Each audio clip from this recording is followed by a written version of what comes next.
하나님이 함께하신 우리 삶의 아름다움을 찾는 시간, 라비의 벨레의 진행을 맡은 서정경입니다. 반갑습니다.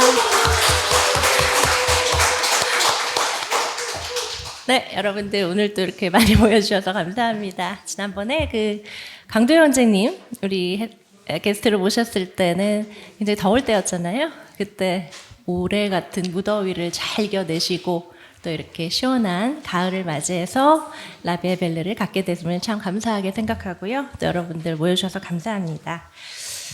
오늘 광고 들어서 아시겠지만 저희 부제가 있어요. 부제가 뭔지 기억하시나요? 노래로 전하는 사랑 이야기. 자, 이 부제를 사실은 오늘 게스트께서 직접 주셨습니다. 제가 사실은 최은진 선생님을 잘 몰랐는데 이번에 계기를 통해서 알게 됐는데 이분이 작곡을 하시는 거예요. 그 노래를 굉장히 많이 작곡을 하셨는데 또 그 작곡 전공이 아니세요. 평생을 교육학자로 살아오신 분이 퇴임 후에 작곡을 하시고 그 노래를 통해서 본인의 삶을 다시 규정하면서 그걸 통해서 하나님의 사랑을 굉장히 갈구하는 이런 분이시더라고요. 그래서 오늘 저희 토크쇼라기보다는 음악회입니다. 우리 최진 자매님이 직접 작곡하신 여러 노래를 가사를 좀 집중해 주십사. 그리고 노래를 좀 많이 들을 것 같다라는 말씀 미리 먼저 드리고요. 편안한 음악회를 생각해 주시면 좋겠습니다. 최은지 선생님 모시기 전에 잠깐 광고 말씀 하나 드릴게요. 혹시 보신 분 계시겠지만 저희 세길교회 유튜브 채널에 라비의 벨레가 공개가 됐어요. 혹시 아시나요? 사실은 이게 처음 시작될 때 우리 공동체 내에서 우리 서로를 좀 더 이해하고 더 사랑하고 하나님과의 관계를 다시 한번 우리가 공유하자 이런 차원에서 공개를 하지 않았는데 제가 말씀드렸잖아요. 이 라비의 벨레 하기 전에는 다 조금 부담을 가지시지만 끝나고 나시면 그렇게 행복해 하세요. 너무 좋아하시고 그분들이 본인의 했던 거를 막 본인의 페이스북에도 올리고 제자들한테도 전달하시고 또 지난번 강경희 선생님 같은 경우는 왜 경기 오고 친구가 신우이라 그랬잖아요. 기억하세요? 신우이가 있는 시댁 톡방에 올렸더니 그 신우이께서 그거를 또 경기 오고 전체 톡방에 올리시고 이런 식으로 퍼지더라고요. 그래서 그렇게 된다면 게스트께서 오케이 하시는 한 그럼 앞으로 공개를 하는 게 좋을 것 같다라고 저희 프로그램 위원회에서 결정하고 그렇게 진행을 합니다. 그래서 그거만 좀 드리고 최현진 자매님을 좀 모셔야 되는데 이분 정말 제가 라비의 벨레 그동안 진행하면서 게스트 중에서 가장 열정적이고 정말 많은 에너지를 쏟아주시면서 준비해 주셨습니다. 참 감사하고요. 제가 오늘 사실 이 옷이 잘 안 보이실 것 같은데 여기 보이세요? 여기 배가 있어요. 사실은 우리 김기진 원장님이 흰 옷 입지 말라고 뒤가 하얘니까 저한테 주셨는데도 굳이 입은 이유는 이분의 삶이 제가 봤을 때 이제 본인의 삶에서 1막, 2막, 3막을 시작하는 그 과정이 있으시더라고요. 우리가 보통 인생은 60세부터 60세부터의 아니야라고 하는데 이분은 깜짝 놀랐어요. 벌써 7학년이시래요. 저 그렇게 못 봤거든요. 근데 이제 7학년이신데 본인의 삶의 1막, 2막, 3막 중에서 3막을 정말 시작하시는 이분의 삶을 제가 축복해드리고 싶다라는 마음으로 이렇게 새로운 항해를 하시는 그 마음을 좀 담아서 이 옷을 입었습니다. 제가 서두가 너무 길었습니다. 우리 최은진 선생님 자리로 모시겠습니다.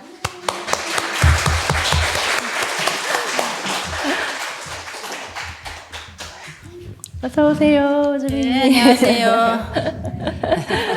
너무 예쁘게 입으셨어요. 예, 오늘 그리고 신경 또 좀 어울리죠? 썼어요. 아니, 근데 너무 시작서부터 이렇게 감동적인 의상까지 신경을 이렇게 써주시고, 제 지금 사실은 여기 순서를 맡아달라고 이렇게 최만전 선생님이랑 부탁하셨을 때 정말 망설였거든요. 왜냐하면 제가 신앙인으로서 내세울 게 정말 없고, 그리고 또 뭐 작곡 좀 요즘에 한다 그러지만 시작한 지 얼마 안 되는 초보이기 때문에 여기 우리 교회에 얼마나 대단한 음악가들이 많으세요. 그래서 뭐 내놓기도 좀 그것도 부끄럽고, 그런데 그렇게 망설이다가 그냥 단순하게 제가 그동안 좀 고민하고 방황하고 이랬던 제 생각들을 좀 한번 그 우리 교우님들하고 나누면서 좀 때로는 좀 공감도 받고 싶고 이런 생각이 있어서 그냥 참여를 했는데요. 근데 이렇게 그냥 제 인생을 또 산막으로 이렇게 나눠주시고 거창하게 말씀을 해주셔서 좀 떨리기도 하고 좀 그렇습니다. 제대로 잘 말씀을 드릴 수 있을지. 예. 잘하실 겁니다. 예. 우리 자매님께서 제목부터 벌써 노래로 전하는 사랑이잖아요. 그리고 이분의 이 삶을 제가 이렇게 보면서 이분이 사랑에 굉장히 꽂히셨어요.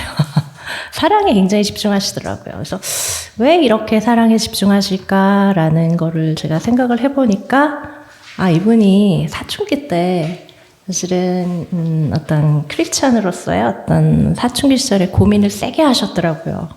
그래서 그 내용부터 좀 먼저 좀 해주시면 좋을 것 같아요.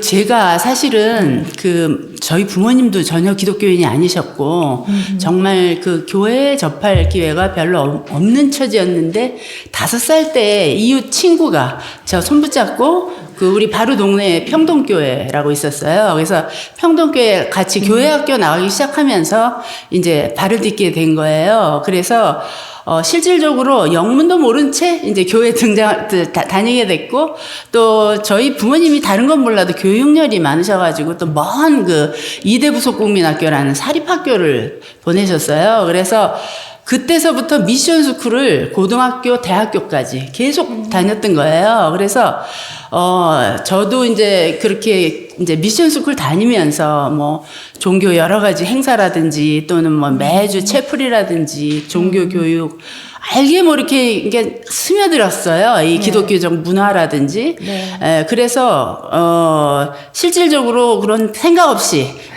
다니다가 이제 사춘기가 되면서 이제 그런 것에 대한 의구심이나 자꾸 의문들이 생기고 배운 내용이나 가르쳐준 말씀들이 맞나? 그러고 왜 그렇게 생각해야 되지? 뭐 이런 생각 자주 들곤 해서 그런 조금 어려운 갈등을 겪었던 그런 시기가 있었던 것 같아요. 근데 구체적으로 어떤 게 그렇게 고민이 되셨던 거예요? 예, 뭐 우리 교우님들도 다 비슷한 이런 고민들 하셨을 것 같은데 뭐 크게 한 3가지 정도 꼽아보면 네. 첫 번째로는 믿음으로 구원받을 수 있다라는 얘기. 그게 정말 믿음으로 구원받는 건가? 내 주위에 우리 부모님이나 예수님 잘 몰라도 저렇게 건실하게 잘 살아가고 계시고 그런데 간혹 보면은 교회 열심히 다니고 믿음 좋다 하시는 분 중에는 때로는 망나니 같은 분도 있고 그런데 그런 사람이 더 먼저 천국 티켓 얻고 구원받는다는 얘기인가? 그것도 좀 납득이 안 갔고요. 두 번째로는 성경에서 해주신 말씀이나 이런 게 정말 시대를 다 초월해가지고 정말 그렇게 진리인가? 이런 의문이 오늘 같은 우리 강 선생님 아까 설교해 주신 분 그런 목사님이나 설교자만 제가 일찌감치 만났어도 이런 고민 안 했을 텐데 말하자면 카운터 컬처를 만들 수 있는 우리가 역할을 해야 된다고 아까 말씀해 주셨잖아요. 근데 저는 그 당시에 그렇게 계속 말하자면 이렇게 제가 세뇌받았던 그 얘기. 예를 들면 아담의 그 갈비뼈로 하와를 만들어서 우리 인간을 창조하신 그런 창조신화서부터 그 뒤로 계속 어쨌든 여성들은 좀 남성에 비해서 좀 비하가 되고 또 사회적 참여도 제한이 되고 그 당시까지만 해도 여자 목사님들은 정말 찾기 어려웠거든요. 그래서 이런 것이 시대를 초월해서 이렇게 성경에서 얘기하는 것들을 우리가 고지고대로 받아들여야 되나 이런 의문 또 뭐 또 궁극적으로는 너무 좀 신화적이고 신비스러운 사건들을 좀 믿어야 되는 경우가 많잖아요. 동정녀 마리아에게서 나신 것서부터 또 뭐 그 많은 오병이어서부터 숱한 이적들 행하신 거, 끝내는 돌아가셔서 또 사흘 만에 다시 살아나신 거, 이런 게 전부 신비스러운 신화 같고, 이거를 믿어야 되나? 또 믿을 수 있나? 이런 의민들, 다 이런 것들이 철없던 시절이었지만, 어쨌든 사춘기 때 저한테는 굉장히 심각한 고민으로 좀 다가오기도 하고 그랬었습니다. 아니, 우리 기독교인들이라면 사실 다 누구나 한 번쯤 가져볼 만한 질문이긴 한데, 그거를 사춘기 때 그렇게 세게 벌써 하셨다는 게 생각이 많으셨던 것 같아요. 근데 그 과정이, 고민하고 이런 과정이 굉장히 힘들었을 것 같은데. 예, 그래서 나름대로는 다 이제 미션 스쿨의 친구들이고 또 주변에 다 이제 교인들이 많았으니까 이제 간혹은 제 이런 마음속 고민을 좀 토로하고 좀 내보일 때도 있었는데, 보면은 많은 그런 친구들이나 대부분 주위에서는 굉장히 아주 건실한 신앙심들을 갖고 있더라고요. 하나님을 만났다. 그리고 그 사랑을 깊이 느껴봤다. 경험했다. 그리고, 자기는 어린 시절서부터 모태신앙이었기 때문에 흔들림이 없다. 네가 그렇게 방황하는 거는 아직 믿음이 부족해서고, 정말 너를 위해서 기도해 줄게. 이런 위로를 해주기도 하곤 했었어요. 근데 고민 얘기하는데 네 믿음이 부족해서 그래 그러면 좀 위로가 안 됐을 것 같은데요. 아마 그렇게 생각했을 수도 있을 것 같아요. 제가 지금 이해하고자 하면. 그런데 저는 이제 그런 얘기를 들으면, 어째 하나님은 이렇게 편애하셔가지고 쟤네들한테만 나타나시고, 그런데 나는 이렇게 계속 차디찬 채로 계속 의무만 생기게 하고, 좀 뜨거운 성령을 한 번쯤은 좀 나한테도 좀 부어주시지. 예, 왜 이렇게 살아가도록 하나. 그러니까 결국은 나는 좀 열등한 신앙인이고, 좀 믿음이 정말 부족한 신앙인이고, 불량 신앙인인 것 같다. 이런 나름대로의 이런 열등감이 내재되어 왔던 것 같아요. 그러면서도 그 교회는 또 나가고 학교는 또 다녀야 되고, 그래서 기계적으로 학교와 교회를 계속 출석하면서 이런 마음을 지니고 성장했던 그런 사춘기 시절이었던 것 같아요. 예. 그렇게 참 남다른 사춘기 시기를 쉽지 않게 보내신 것 같은데, 그랬던 우리 자매님이 이 해답은 결국은 사랑이구나.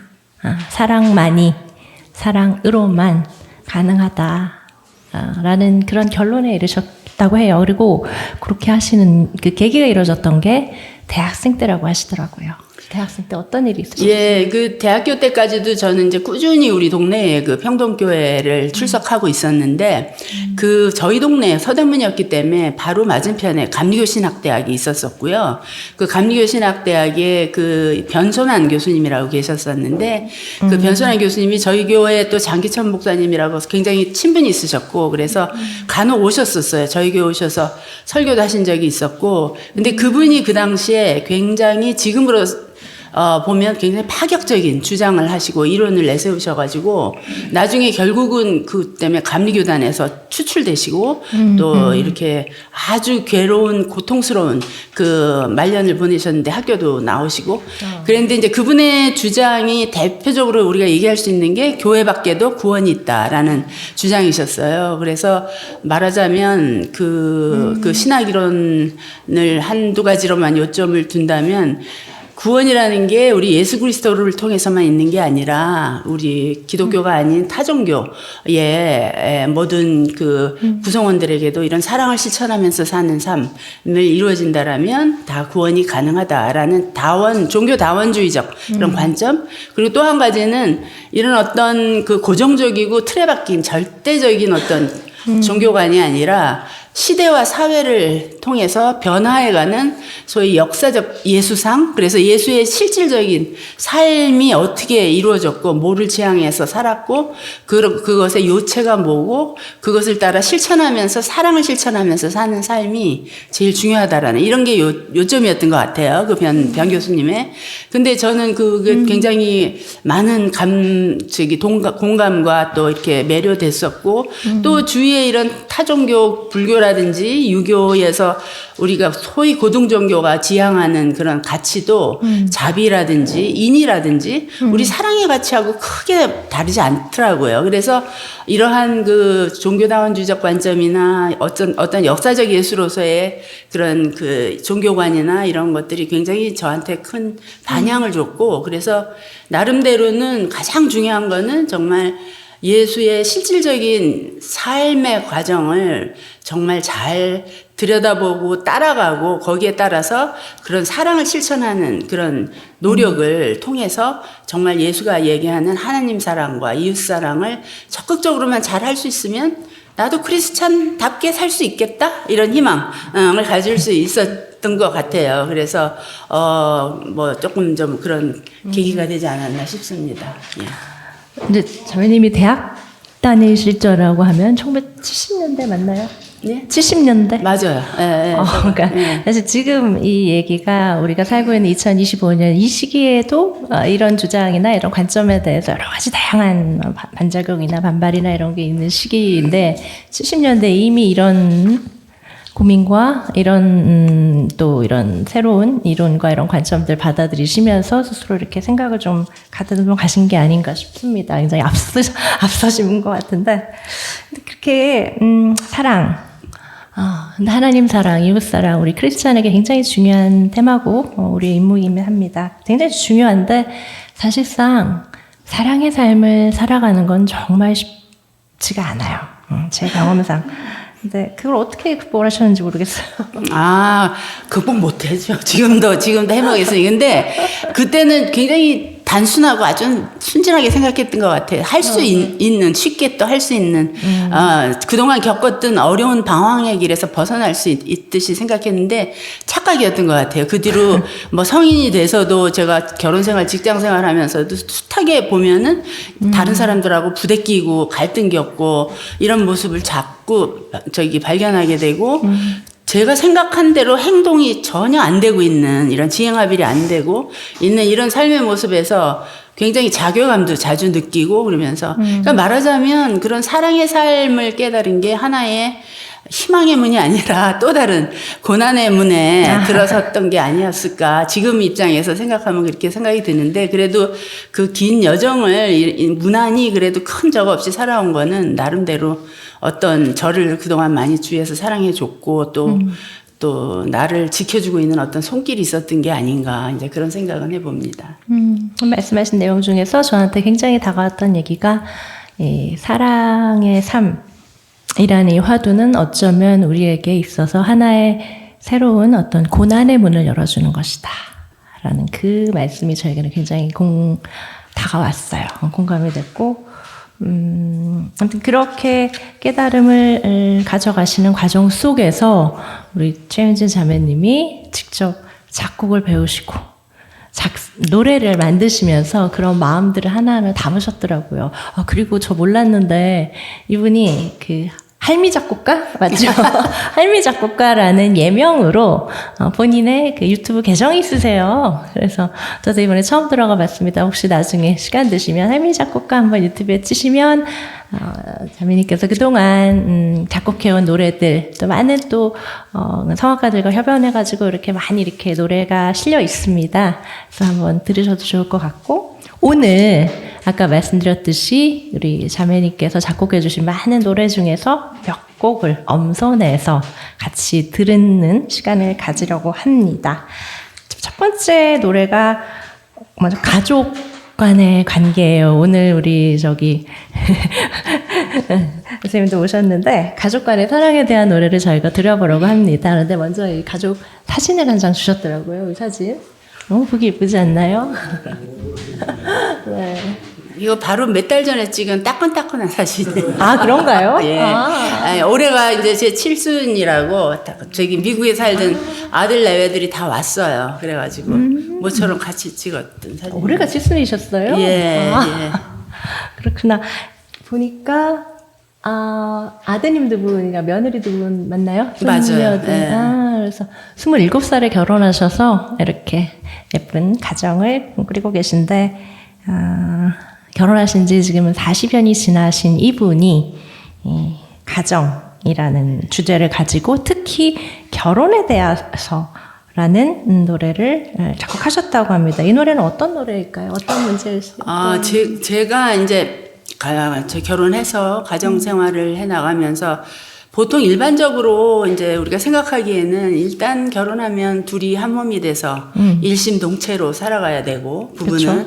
그리고 또 자녀들을 지극히 부모 입장에서 많이 사랑을 하시고 또 그렇게 해 나가는데 마치 때때로는 내 분신처럼 생각해서 그 사랑이 넘쳐나는 것 같아요. 그래서 그러다 보니까 어떻게 보면 내 거고 내 소유물처럼 또 인식할 수 있는 경우도 있는 것 그렇죠. 같아서 저는 이렇게 살아가면서 이렇게 가장 바람직한 가정에 있어서의 모습은 그 구성원들이 각자가 독자적으로 이런 독립적 인격체로 같이 사랑을 나누면서도 존중받고 그리고 자기의 의지나 또 그런 생각대로 살아갈 수 있는 그런 여지가 있는 그런 독립적인 그리고 인격적인 그런 존재로 살아가는 게 가장 바람직하지 않을까. 그래서 그런 결혼관과 또 자녀관을 가지고 생활해 가고자 했는데 마침 그런 저의 생각을 굉장히 비슷하게 담고 있는 시를 발견했는데 그게 이제 칼릴 지브란이라는 그런 레바논 출신 시인의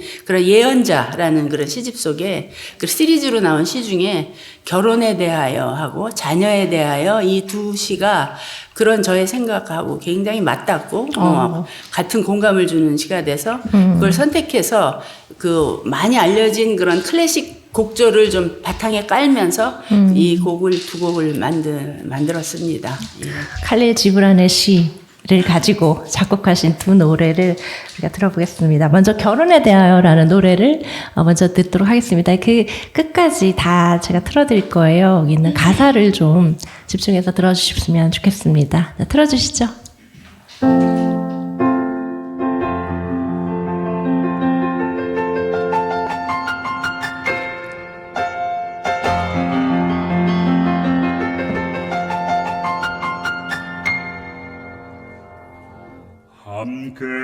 함께하되 거리 두어라 그 사이 하늘 바람이 춤출 수 있도록 하늘 바람 춤추도록 사랑하되 구속 말아라 너희 영혼 사이 푸른 바다가 출렁일 수 있도록 바다 출렁일 수 있도록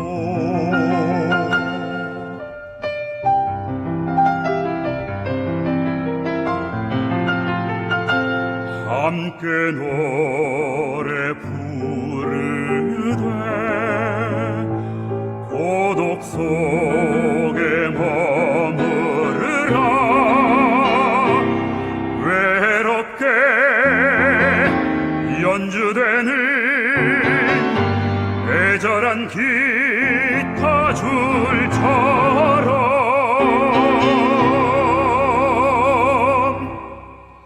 서로 마음을 나누되 마음속에 묵지 말아라 생명의 손길만이 그 마음 간직하도록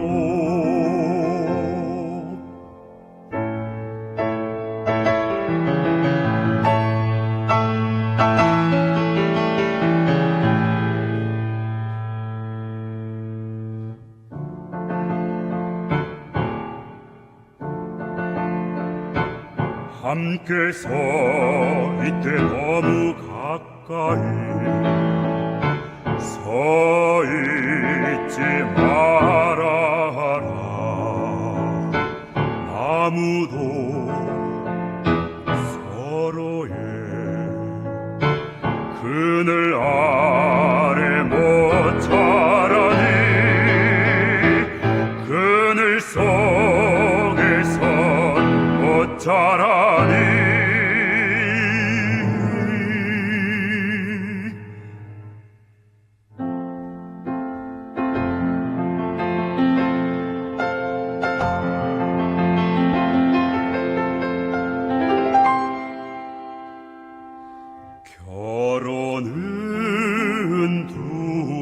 사람이 영원히 함께하는 것 둘이 영원히 나란히 함께하는 것 결혼은 나란히 함께하는 것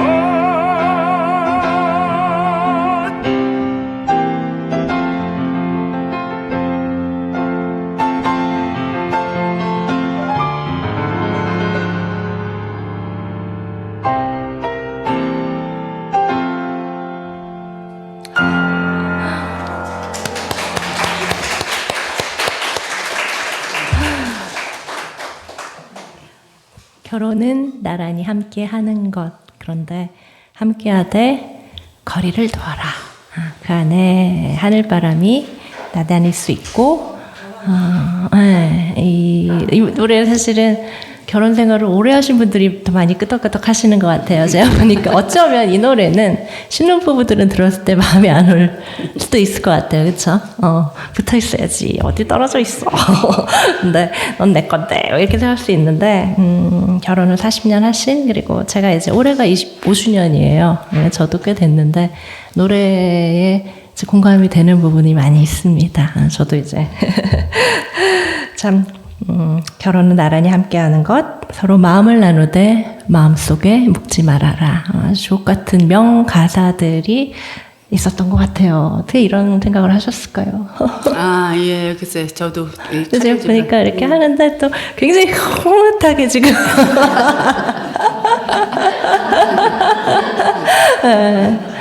이것만으로도 두 분의 결혼 생활에 많은 것을 이렇게 이해할 수 있을 것 같아요.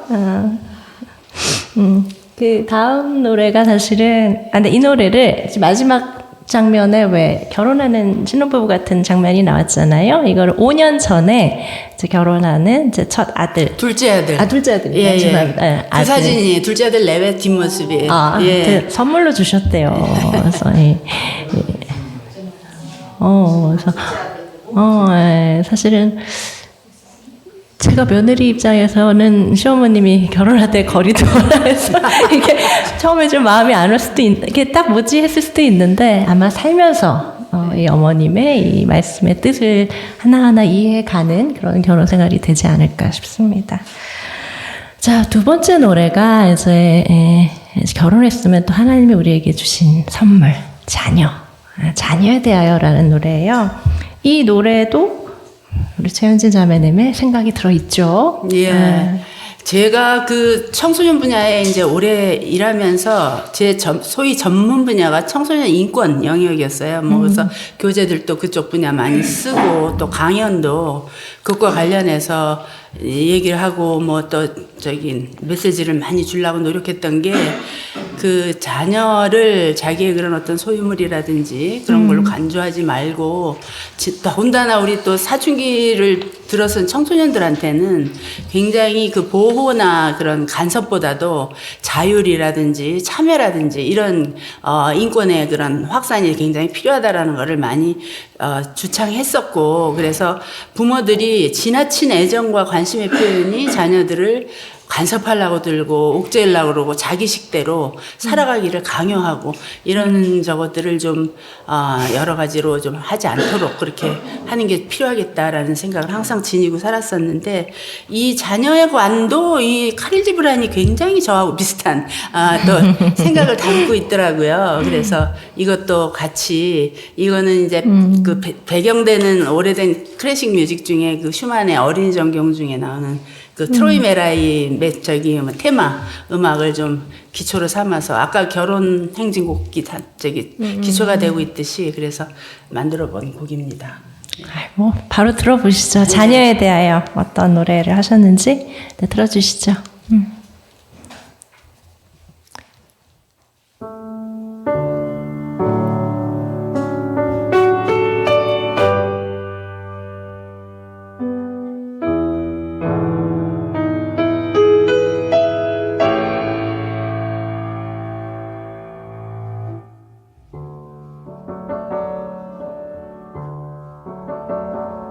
당신의 자녀는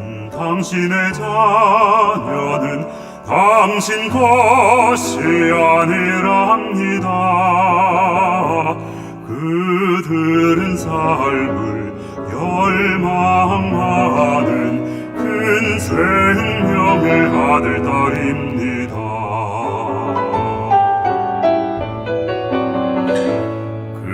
그들은 당신을 거쳐 왔을 뿐 당신으로부터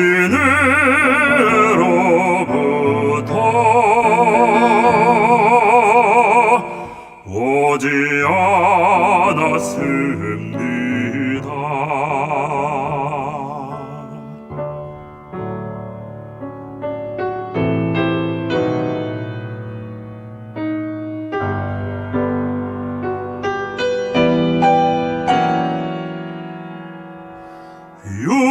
육신의 집을 줄 수 있어도 영혼의 집을 줄 수 없습니다. 사랑을 줄 수는 있어도 생각을 강요할 수 없습니다. 그들과 함께 살아도 그들과 같이 지내도 당신 따라 살도록 만들 수는 없습니다.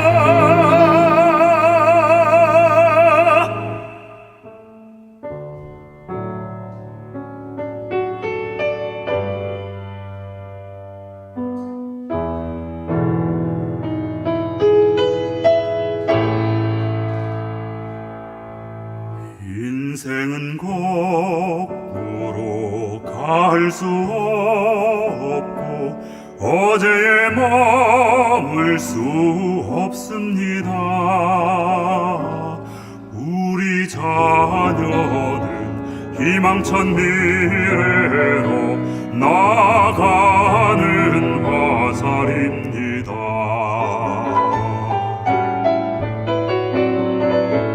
부모는 활 쏘는 사수랍니다. 활 쏘는 사수랍니다.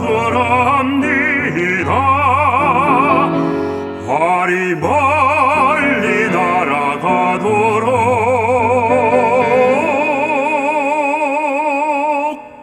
활을 쏘는 사수랍니다.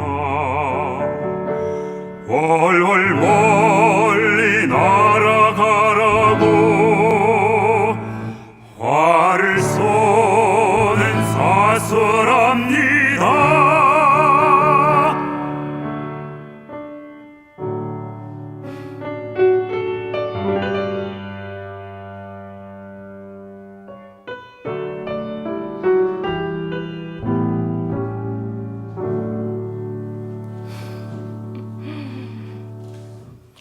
네.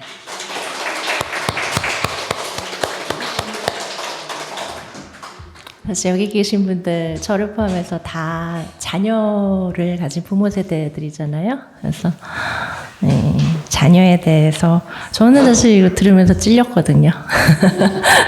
그리고 칼릴 지브란 오늘 이 라베빌을 준비하면서 칼릴 지브란의 시도 이렇게 좀 읽다 보니까 아까 거기 나왔지만 여러분을 거쳐서 왔지 여러분에서부터 온 게 아닙니다. 이제 영어로는 they are through you, not from you라고 돼 있는 거가 through 했을 뿐이지 너한테서 온 게 아니야.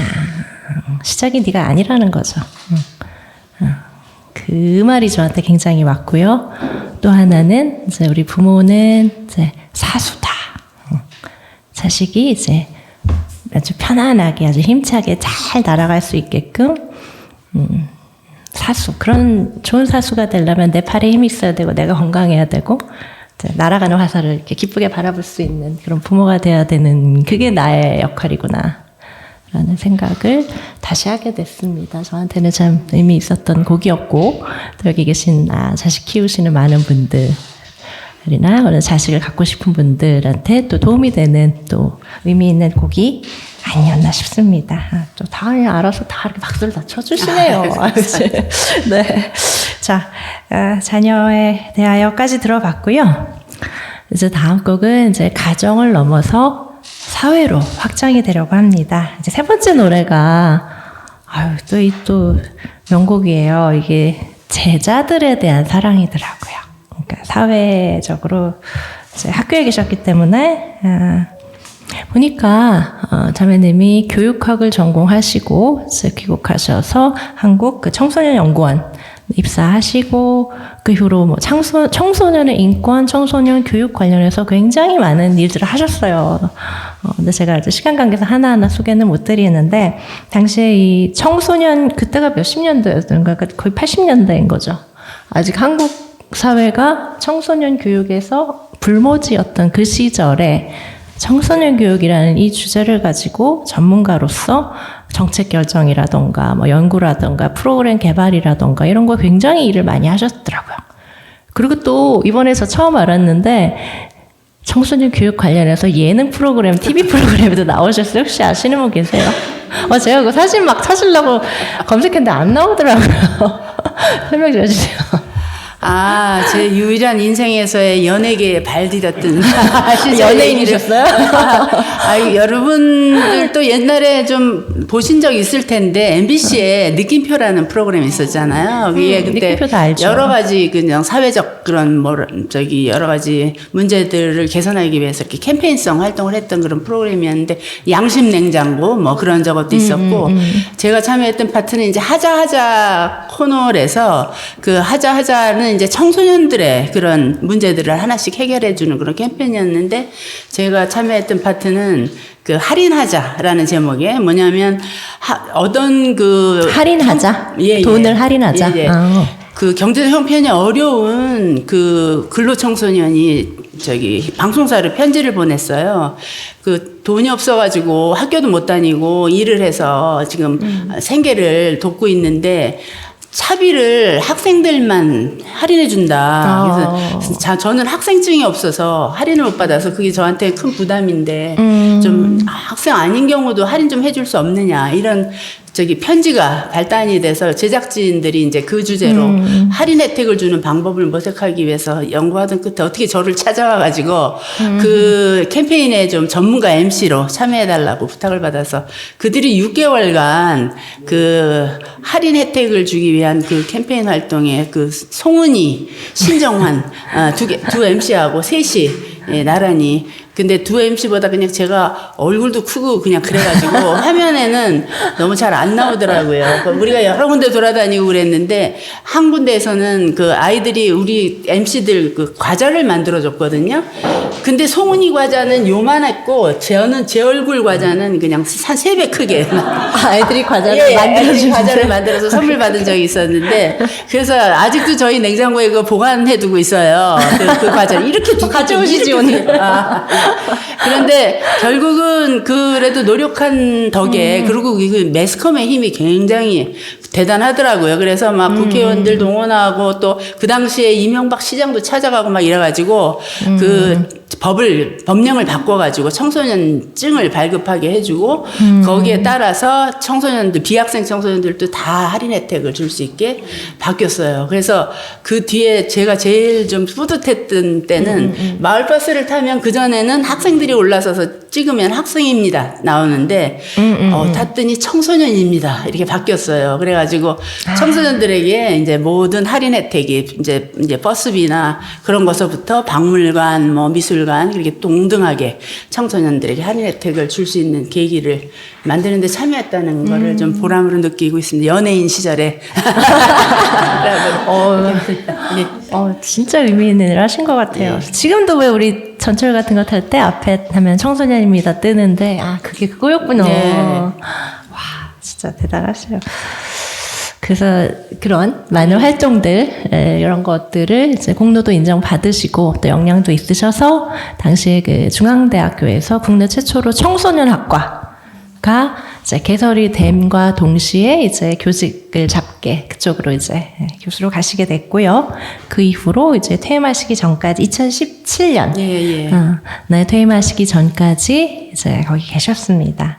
그리고 이제 곧 들을 노래는 제목이 캠퍼스 오디세이라는 노래인데 이 노래를 올해가 7순이라고 하셨잖아요. 그래서 7순 때 이제 7순을 축하해 주려고 모인 학생들을 생각하며 만드신 노래라고 합니다.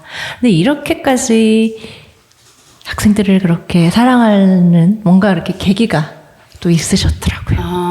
글쎄, 뭐, 딱 이게, 그게 계기라기보기는 좀 경험이, 어렵겠지만, 그래도 네. 저는 여전히도 아주 끈끈한 그 관계를 맺고 있는 제자들이 상당수 많거든요. 그리고 너무 고맙게, 여전히도 퇴직한 지 꽤 오래됐는데도 계속 연락 주고 찾아오고, 오늘도 여기 오겠다는 학생도 몇 있었어요. 뭐라 그러시지? 내가 말렸어요. 아이. 저기 부담된다고 그랬는데, 그러셨구나. 뭐냐면 저희 학교 중앙대학에 이제 어떤 대기업이 이제 재단을 맡게 됐어요.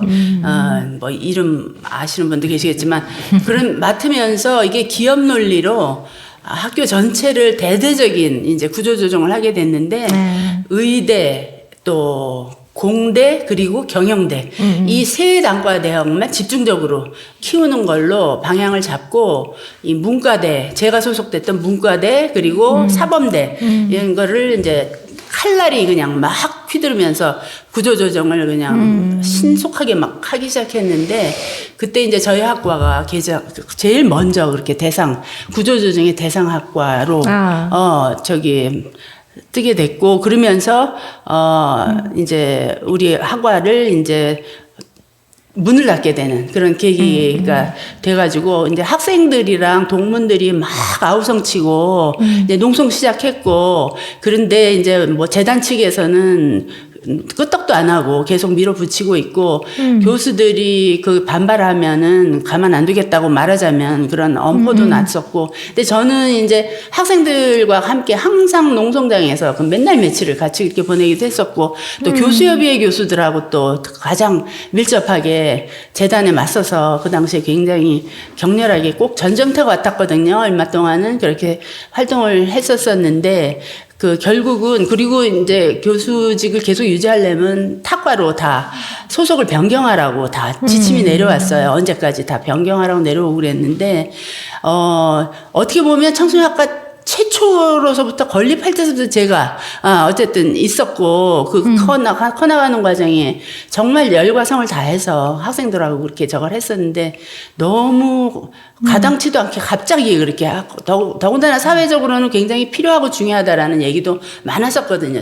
근데 단순히 경제 논리로 또는 기업 논리로 그렇게 하는 것에 대해서 굉장히 아주 여러 가지 어려움을 많이 겪었고 근데 결국은 그렇게 해서 저희 학과가 이제 문을 닫게 됐고 특히 학부 그래서 2017년에 마지막 학부생을 졸업시키게 됐고 그 이전에 벌써 몇 년 전에 한 2년 전에 구조조정이 시작될 때 이미 저희 학과의 다른 교수들은 아주 재빠르게 다른 학과로 다 옮겨갔어요. 뭐 사회학과, 사회복지학과 뭐 그래서 저만 혼자 남고 애들하고 저만 아주 그냥 외롭게 이제 학과에 남아서 끝내 투쟁을 하다가 결국은 마지막 학생을 내보내고 제가 이제 소속 변경을 거부하고 퇴직을 하게 됐습니다. 그래서 한 4년 반, 원래 정년 퇴직보다 한 4년 반 일찍 조기 퇴직을 하게 됐어요. 근데 그때 이제 학생들이 저의 그 퇴임식을 그렇게 마련을 해줬거든요. 근데 여러 가지로 그냥 뭐 학생들이 여러 가지 저걸 했는데 마지막에는 정말 울음바다로 마무리되고 말았었어요. 근데 그 뒤로 그게 아마 우리 학생들하고 더 끈끈한 그런 저거를 맺게 하는데 중요한 계기가 되지 않았나 그런 생각은 듭니다. 예. 사실 그런 구조조정 때문에 옮겨야 됐을 때 개인의 입장만 생각하면 내가 청소년학과에서 예를 들면 뭐 사회복지학과나 뭐 다른 과로 옮겨가도 그냥 교수 정년 보장해준다라고 하면 뭐 그래 갈 수도 있지 하고 갈 수도 있는데 그거를 끝까지 거부하시고 다른 교수들 다 가시는데 마지막 최후의 1인까지 남으셔서 그 청소년 학과의 학생들을 졸업시키는 것까지 하시고 그게 이제 61세셨던 것 같아요. 맞아요. 교수가 네, 65세까지인데 5세. 이제 4년 일찍 퇴임을 하신. 그래서 정말 이거는 청소년 학과에 대한 사랑, 책임감, 의무감 이런 것들이 있지 않았으면 그러지 못했을 게 아닐까라는 생각이 듭니다. 그 정도로 그런 자신의 일, 사회적인 자신의 역할과 사회에 대한 책임감, 사랑 이런 것들을 실천하려고 하셨던 분인 것 같고 그래서 이런 노래가 나왔구나. 그래서 캠퍼스 오디세이라는 이 노래. 근데 이제 이렇게 퇴직을 하면서 그래도 나름대로 청소년 분야에 대한 그런 열심히 열과성을 다해서 일한다고 내 딴에는 해왔는데 정말 내 직업적 소명이라고 여겼고요. 근데 내 소명 제대로 한 건가? 이렇게 허무하게 이제 중단되게 됐는데 내가 그동안 해왔던 일이 실질적으로 청소년들 삶에 도움이 됐을까? 그리고 걔네들 삶을 얼마나 좀 개선시켰을까? 이런 그 회의감이 많이 들었었어요. 그래서 그러던 중에 그 뒤로도 계속 우리 제자들이 해나가는 현장에서 청소년 지도자로 또 뭐 상담 교사로 이렇게 일하면서 해나가는 그런 모습들을 보면서 이게 나로 인해서는 아니지만 우리 제자들을 통해서 그래도 나름대로 내가 꿈꿨던 그런 여러 가지 사안들이 나름대로 좀 실현도 되고 있구나. 그렇게 위안을 얻었고요. 그 우리 제자들한테 굉장히 고마운 생각이 많이 들었어요. 그래서 요번에 올해 그 봄에 그 계기로 또 모인다고 그러길래 제가 그때 이런 마음을 좀 전달해 주고자 요것도 따끈따끈한 곡입니다. 그래서 캠퍼스 오디세이라는 거를 저는 그동안 이제 성악가들 중심의 가곡 중심으로 작곡을 했었는데 요번에는 처음으로 가요풍으로 좀 한번 만들어 봤어요. 그래서 그런 노래를 여러분들한테 이번에 이제 또 처음 소개하게 됐네요. 대외적으로는 제가 많이 소개는 안 했던 곡이거든요. 만든 지 얼마 되지도 않고 그래서요. 네, 이 노래가 살짝 길어요. 한 6분쯤 되는데 그런데 다 들려드리고 싶은 게 특히 이 최 선생님의 2절을 좀 많이 잘 들어주셨으면 좋겠다라는 또 바람이 있으셔서요. 천천히 들으시면서 가사를 음미하시면서 들어주시면 감사하겠습니다. 네, 틀어주시죠.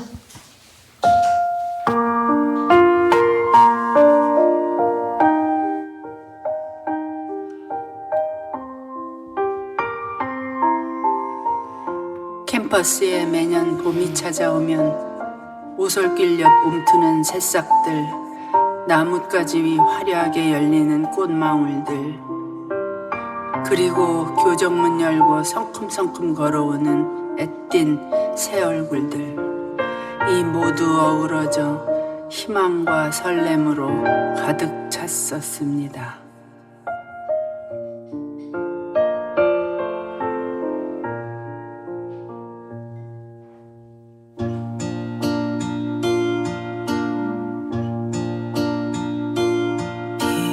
빛바랜 사진 속에서만 만날 줄 알았습니다. 희미한 추억 속에서만 생각날 줄 알았습니다. 첫 만남의 설렘과 호기심, 강의실 속 응시의 눈빛, 연구실은 논쟁과 진지한 농성장의 구호와 절규, 캠퍼스 숲속 새들처럼 제잘되던 숫자 이야기, 두둥실 푸른 꿈 되어서 장궁으로 날아갔었지.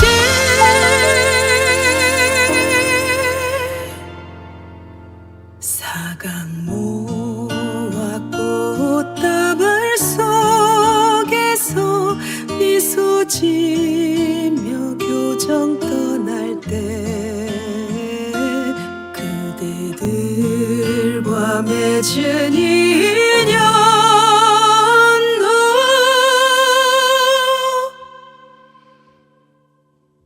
지날 줄 알았습니다.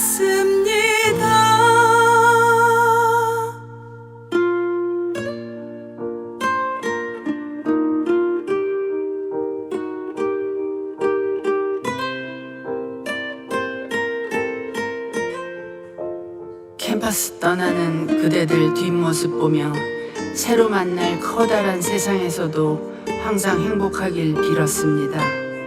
그래도 간혹 지치고 힘들 때에는 어김없이 찾아왔던 캠퍼스의 찬란했던 봄날들을 떠올려 보라고 말해주고 싶었습니다.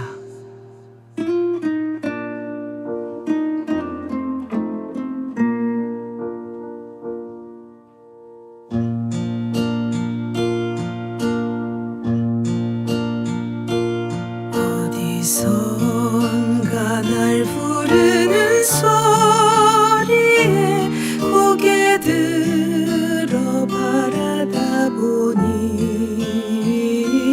환한 미소나 익은 얼굴들 옛사진 속 그대들 모습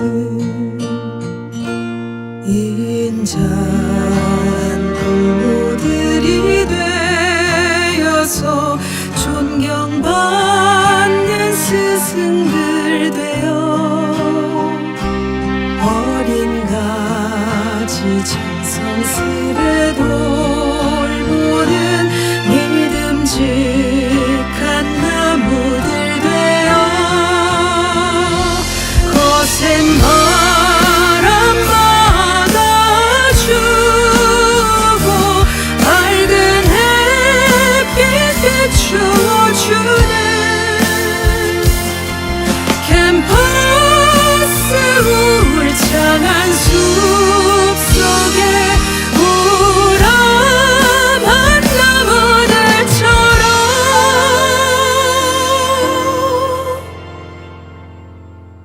우린 모두 다시 만나서 나무 가족 되었습니다.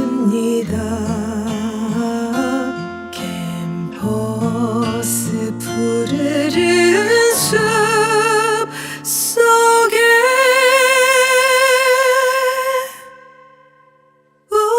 울창한 나무들처럼 캠퍼스 숲속 나무들처럼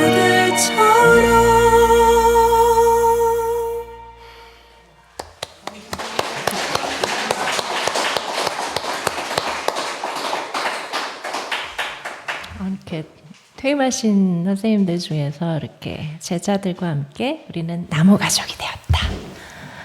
라고 이렇게 말하실 수 있는 분이 참 몇 분이나 되실까. 굉장히 행복하신 분이다, 이분은. 저는 이 생각이 들었고, 그만큼 사랑을 전했기 때문에 학생들도 그렇게 가족이 되어준 게 아닐까라는 생각을 해봅니다. 잘 들었고요. 저희가 이제 가족의 사랑, 이제 그 다음에 사회, 학생들에 대한 사랑까지 봤는데, 그 다음 주제는 내리사랑입니다. 내리사랑. 이제 내리사랑 하면 여러분도 어떤 생각 드세요? 손주도 있고 또 손주밖에 생각이 안 나네. 나의 아들, 딸에 대한, 그쵸. 손주 전에 아들, 딸이 먼저죠. 또 뭐가 있을까요?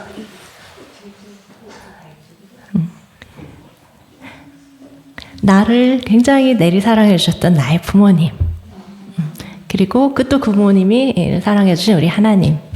생각이 나죠. 그래서 내리사랑이라는 주제를 가지고 우리 또 최은지 선생님께서 엄마 생각이라는 노래를 작곡해 주셨어요. 그 아마 본인을 정말 한없이 내리사랑해 주신 엄마, 또 그 엄마가 믿으셨던 하나님을 이렇게 생각하면서 한 노래가 아닌가 싶습니다. 맞죠?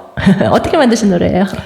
예. 이 내리사랑이라는 생각을 제가 하게 된 계기가 저희 어머님이 항상 사랑은 내리사랑밖에 없는 거야. 치사랑 그런 거. 그러니까 저한테 너무 네 자식한테 기대하지 말고, 예를 들면, 그리고 또 자기 위로 이렇게 나한테도 너무 사랑 못 줘서 고생하지 말아라. 그러니까 사랑은 다 흘러내리는 거기 때문에 나한테 받은 사랑을 그냥 자연스럽게 전달해라라는 그런 뜻으로 항상 내리사랑만 있는 거다라는 걸 제가 간혹 들었는데 과연 그럴까라는 생각을 많이 했었는데 제가 이제 부모가 되고 보니까 그 역시 자식이 부모에 대한 사랑은 못 미치더라고요. 부모가 내가 자식을 사랑하고 그러는 것에 다 못 미치고 결국은 그 내리사랑을 따라갈 수가 없겠구나 그런 걸 많이 느꼈어요. 그래서 그걸 생각하면서 이 노래는 저희 어머니하고 인근에 살았거든요. 그 분당에 같이 가까운 데 계셨었는데도 자주 뵙지를 못했어요. 맨날 바쁘다는 핑계로. 우리 엄마한테 가면은 나는 나 다음에 어디 가야 돼. 또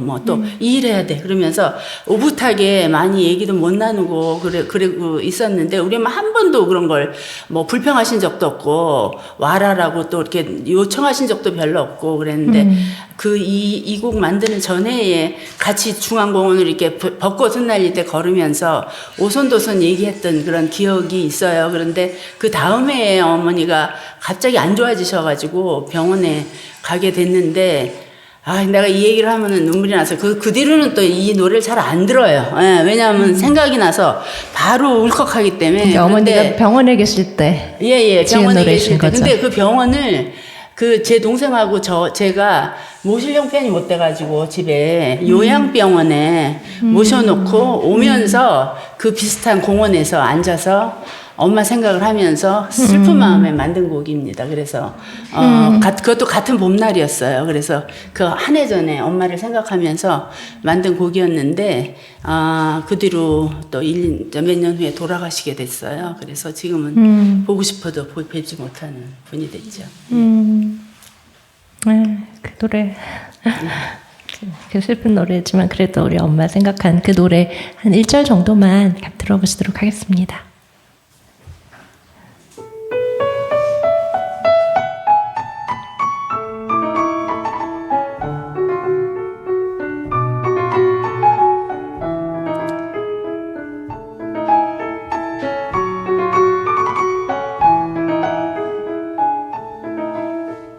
지난 봄 엄마와 함께 걷던 이 길 개울 따라 벚꽃잎 흩날리던 길 오늘은 나 홀로 개울가에 앉아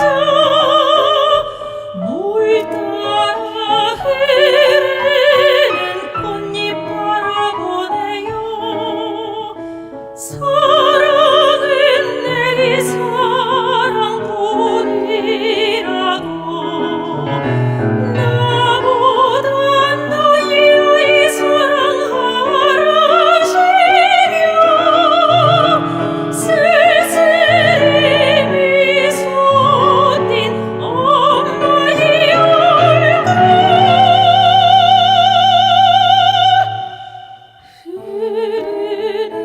물 위로 떠오르네요. 흐르는 물 따라 흘러가네요.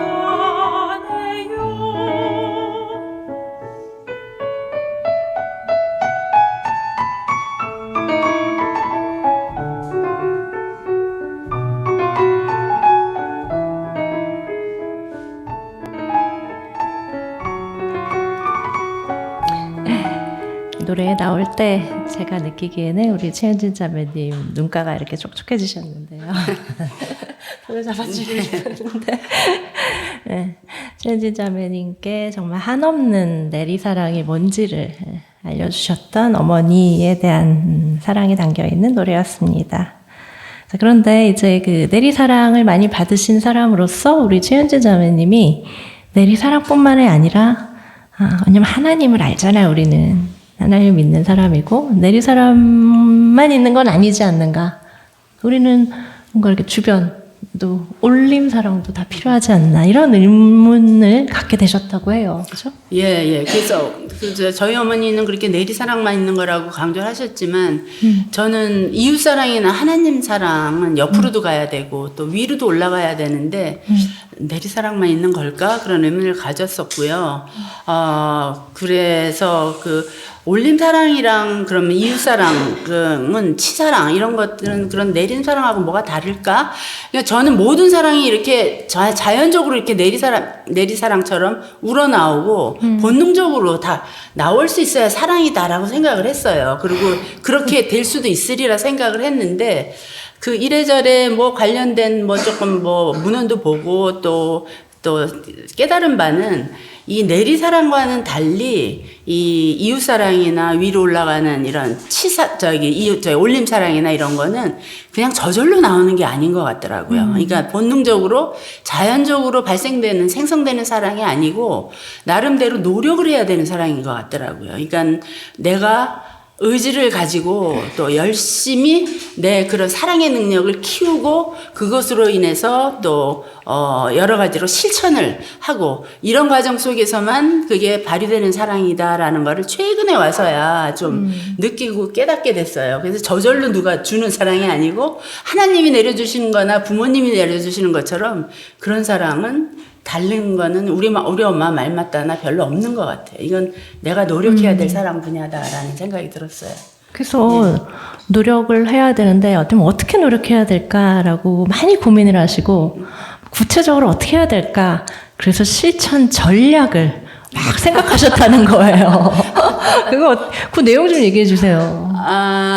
아니, 근데 제가 뭐 설교도 많이 듣고 뭐 여러 가지 그 감동적인 그런 어떤, 이론들도 많이 보고 그랬지만 실질적으로 많은 신학자분들이나 목사님들도 그렇고 하나님 따라 살고 하나님처럼 살고 그렇게 사랑을 실천하면서 살아가는 메시지는 숱하게 많이 해주셨는데 그렇죠. 그럼 어떻게 그런 능력이 없는 사람이 걸음마를 어떻게 시작해야 될까 하는 구체적인 그런 전략 같은 것들을 좀 알려주셨으면 싶은데 별로 들을 기회가 없었었거든요. 그래서 제 나름대로 이래저래 궁리해보고 그리고 또 내가 뭐 그렇게 엄청난 사랑의 능력을 발휘할 수 있는 그런 사람이 아니라는 거를 잘 알기 때문에 내 수준에서 어떤 것부터 시작해보고 어떻게 노력해볼까 싶어가지고 좀 한번 생각을 해봤더니 가장 핵심적으로는 먼저 하나님과도 그렇고 이웃과도 그렇고 소통을 좀 더 많이 해야 되겠다. 소통을 하면 자연스럽게 공감 능력이 좀 더 많이 생길 것 같다.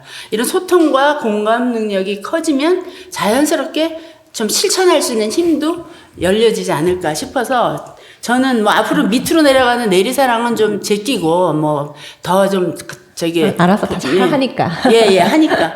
그리고 이웃에 대한 사랑이나 앞으로는 하나님에 대한 올림사랑, 이 능력을 키우는데 남은 여생은 좀 노력을 해야 되지 않을까 이런 생각이 들었어요. 그래서 그 중에 제일 중요하게 생각하는 거는 소통할 기회를 좀 더 많이 가져야 될 것 같고 또 공감할 그런 그 기회도 많이 만들어야 될 것 같고 그래서 실질적인 실천으로 올라가도록 좀 더 노력을 해야 되겠다 이렇게 싶었고요.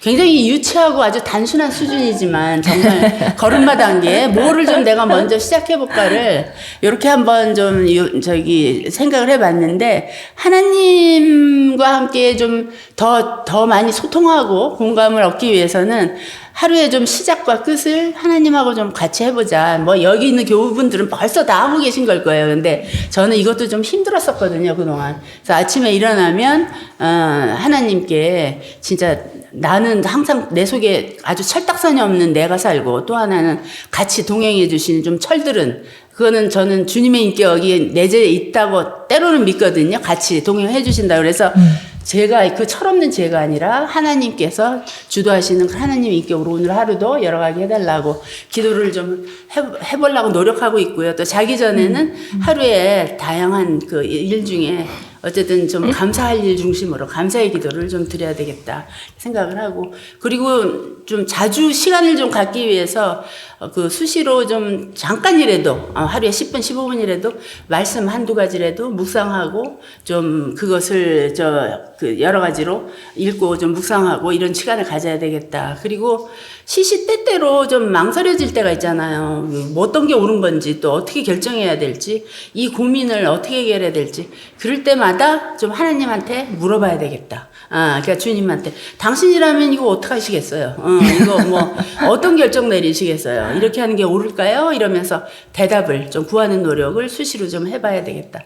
뭐 이런 정도의 저걸 좀 시작을 해볼까 그렇게 생각을 하고 있고요. 그 다음에 이웃에는 우리가 가까운 이웃, 그러니까 말하자면 우리 가족이나 지인들 또 뭐 아니면은 얼굴도 모르고 먼 이웃들, 고통받는 먼 이웃들 이렇게 좀 나눠볼 수 있지 않을까 싶은데.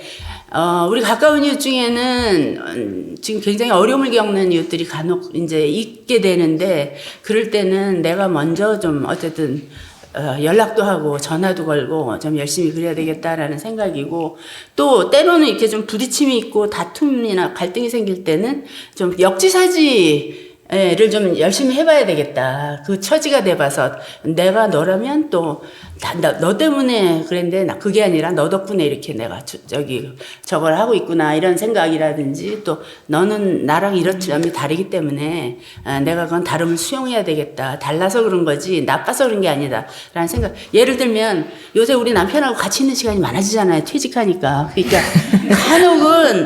간혹 짜증나게 해요. 그래가지고 그래가지고 아이고 내가 당신 때문에 이런 게 여기까지 올라오는데, 거꾸로 또 되짚어서 생각하면 그래도 아직도 건강히 이렇게 옆에서 든든히 지켜주고 또 나 하는 일 열심히 또 응원해주고, 그래서 당신 덕분에 내가 그래도 이러고 산다 생각하면 좀 누그러져요. 누그러지고 그래서 좀 고비를 넘길 수가 있고, 그래서 그런 노력을 좀 해봐야 되지 않을까 싶고, 좀 먼 이웃은 이게 참 힘든 일인데 굉장히 대상들이 많잖아요. 근데 그 우선순위를 좀 정해서 저한테 적합한, 그리고 제가 마음이 정말 자연스럽게 될 수 있으면 그런 그 가까이 하고 싶은 마음이 동하는 대상을 정하는 게 필요할 것 같은데, 저는 옛날서부터도 그렇고 제일 가엾고 불쌍하고 내 도움이 꼭 필요하다라고 생각하는 대상 중에 첫째가 이렇게 학대받거나 버림당하는 아주 무기력한 아동들.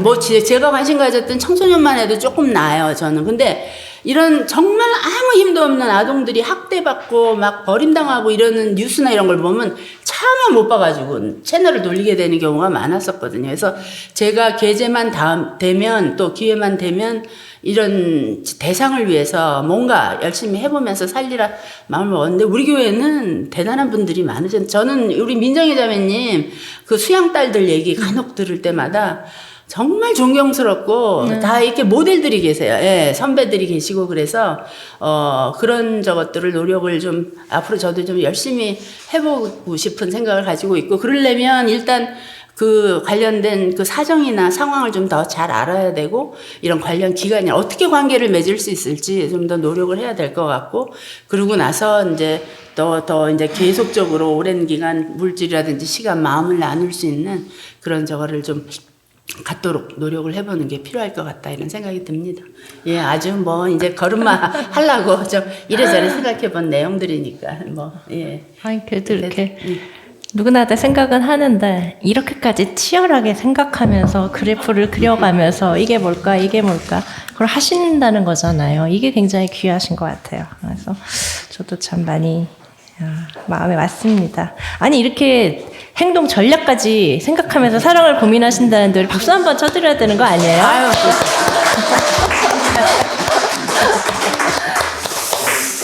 그런 전략들 벌써 많이 행하시는 분들, 교우님들 여기 천지로 앉아 계신데 좀 알려주세요. 이미 하시고 계신 분 좀 알려주셔서 같이 하시고, 또 하시고 싶으신 분들 또 같이 만들어 나가는 시간이 됐으면 좋겠고, 또 오늘 이 자리에 함께 하신 분들 외에도 이제 오늘 이 방송이 또 유튜브로 나가게 되면 이걸 보시는 분들도 또 그런 마음을 많이 갖게 되면 좋겠습니다. 그래서 이제 레이리 사랑까지 하면서 했는데, 이제 마지막 노래는 저희가 같이 한번 불러보라고 했는데, 이 노래는 우리가 하나님을 바라보면서 하나님에 대한 우리의 사랑을 한번 확인하고 올려드리는 그런 시간으로 좀 갖고자 합니다. 여러분들께 아마 미리 나눠드린 악보가 있을 거예요. 이 노래도 우리 자매님께서 만드신 하나님에 대한 올림사랑을 마음을 담아서 만든 크리스마스의 약속이라는 곡이라고 해요. 그래서 이 노래가 어떻게 만들어졌냐면 크리스마스 이브날 그 말구유에 호젓이 누워 계신 사랑스러운 아기 예수를 보고 우리 자매님이 이 예수님을 생각하면서 드는 그 연민, 이 아기가 이제 커가면서 겪게 될 그 고난을 생각하시면서 아주 안타까움과 존경과 사랑의 마음을 담아주신 노래라고 합니다. 그래서 이 노래를 일단 다 같이 한번 불러봤으면 좋겠다라고 얘기해 주셔서 또 우리 근데 또 갑자기 또 부를 수는 없잖아요. 우리 아까 민정희 선생님이 아까 그 수영딸 얘기도 나왔지만 우리 라비에벨르 그동안 해왔던 중에 또 나오셨던 거 기억하시죠? 네, 저도 그때 너무 감동 깊었었던 게 아직도 생각이 나는데 우리 라비에벨르의 전 게스트, 그러니까 뭐라 그래야 될까? 올드보이가 올드걸 이자 우리 세길교회의 꾀꼬리 민정희 선생님께서 먼저 1절을 좀 선창을 해주시면 우리 같이 들으면서 또 혹시 악보를 여기다 띄울 수도 있지 않나요? 황대현 선생님? 악보도 띄우고 이렇게 종이도 보시면서 1절은 한 들으시고 2절은 다 같이 한번 불러보는 시간을 가지면서 우리의 이런 사랑의 마음을 하나님께 좀 올려드리도록 하겠습니다. 자, 노래 박수를 청해 주시죠.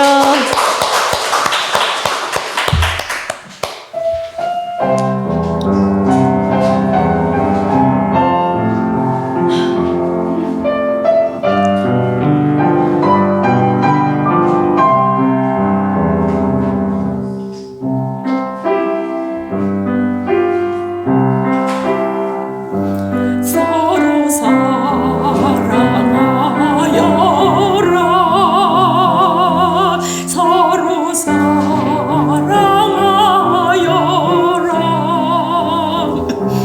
내가 너희 사랑한 거지 너희도 서로 사랑하여라 우리에게 이 말 전하렴 이 세상 태어나신 분 캄캄한 밤 구유에 누인 아기 예수 생각합니다 얼마나 외로웠을까 얼마나 두려웠을까 다가올 거짓말 인생길 상상 쫓아올 수 있을까 어두운 세상에 빛이 되신 분 절망 속에 희망 주신 분 오늘 드릴 생일 선물은 서로 사랑하겠다는 약속뿐 우리들의 작은 선물은 서로 사랑하겠다는 약속뿐 짤. 같이 하시면 돼요.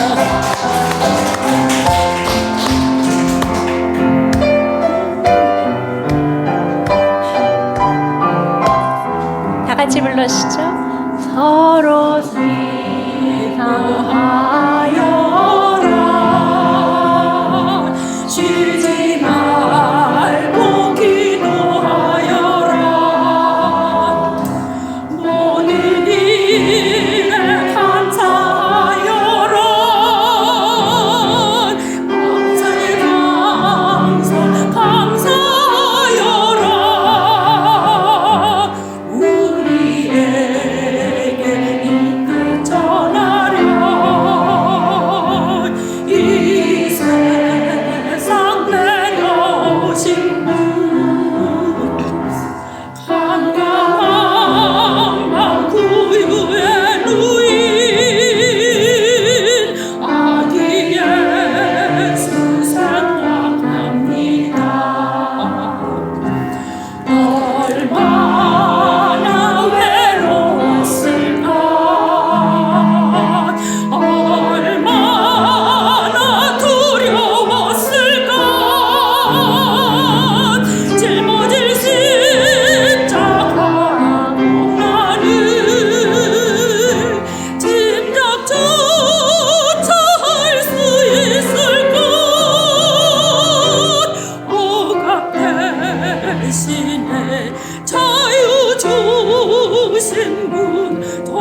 주신 군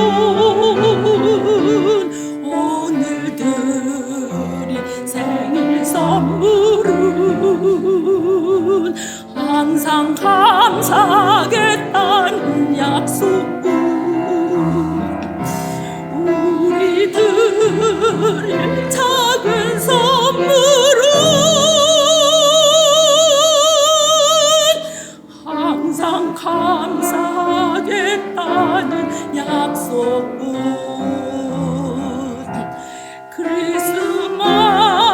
크리스마스의 약속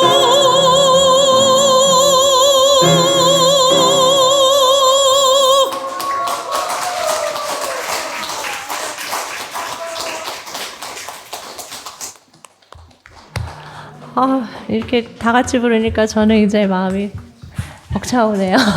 너무 잘해주셨어요. 네.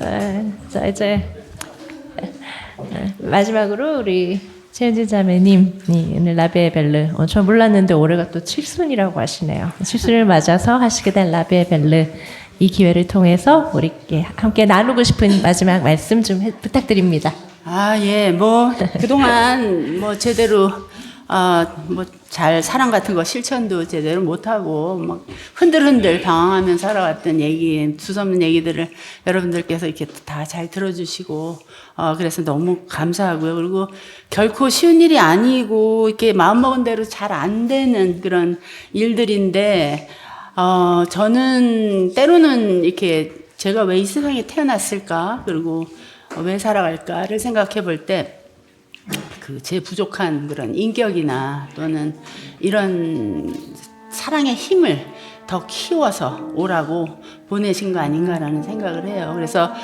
그동안 여러 가지 오랜 동안 교육을 받고 살았죠. 뭐 지식도 쌓고 직업 능력도 키우고 부모 역할도 배우고. 근데 이제 인제 7학년이 돼서야 그야 마따나 하나님이 가르쳐 주신 이웃을 사랑하고 하나님을 사랑하는 그런 발걸음을 시작해야 되지 않을까 싶어요. 그래서 제대로 될지는 모르겠지만 이런 걸음마를 이제 7학년 초입에 들어가서 열심히 해보고자 하고 이게 굉장히 길고 아주 난해한 그런 수업인 것 같아요. 그리고 또 그런 길인 것 같은데 그 하나님께서 더 넘치는 사랑을 좀 더 내려주시고 그리고 저와 계속 동행해서 이끌어 주시기를 간구하고 기도드릴 뿐입니다. 예, 감사합니다.